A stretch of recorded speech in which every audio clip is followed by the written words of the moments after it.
Laura zipped up the suitcase on her bed and exhaled as the deep ache inside her intensified. This ache was one she'd experienced constantly for the past 9 years, one she'd learned to live with. An ache of loss, an ache of guilt, and now the ache was so much more complicated. It wasn't every day that her mum rang to tell her she had advanced stage cancer, that she didn't have long to go. It wasn't every day that Laura resigned from her job at the beauty salon in order to spend every moment possible with her dying mother. Laura sucked in a shaky breath as she pulled the suitcase off the bed and glanced around the room. She wondered why she felt such a finality at packing her suitcase and leaving her Melbourne apartment, as if it were for the last time. The bedroom door swung open, and Laura jumped, her nerves on edge. Luke, her fiancé, came in and placed his hand on her shoulder. "You okay?" he asked. Laura nodded, afraid that if she spoke, her voice would give away the fact that she was far from okay.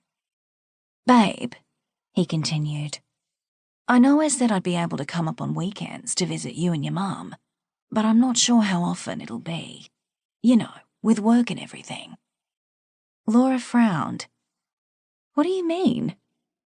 "I've put my hand up for that promotion." "Now? And?" "Well, I can't just up and leave on a Friday night and be 300-odd kilometres away in the middle of nowhere. Do they even have internet there?" "Of course we have internet. It may be a small country town, but it's not the Dark Ages." "It's just there'll be more meetings, more trips to Sydney. It's bad timing." Laura's hackles rose. "Well, I'm sorry my mother's cancer is inconvenient for you." Luke dropped his hands to his hips. "Come on, you know I don't mean that. I'm simply saying I may not be able to get there every weekend, that's all." Laura swallowed back a lump of realization in her throat. "I'm sorry, babe, but you know how important this promotion is. It will set us up for life. We could finally get married, buy a house, start a family." Laura shook her head. "I can't think about things like that right now. My mother is dying."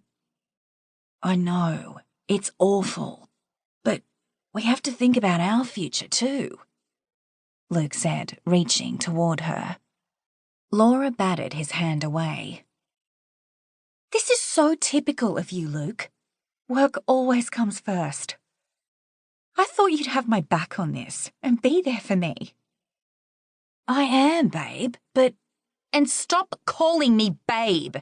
You know I hate it." Luke cocked his head to the side and slumped his shoulders. "Look, I know you're hurting, and believe me, if I could do anything to change things, I would, but—" Laura clenched her jaw, her body shaking with adrenaline as she reached for her suitcase and turned toward the door.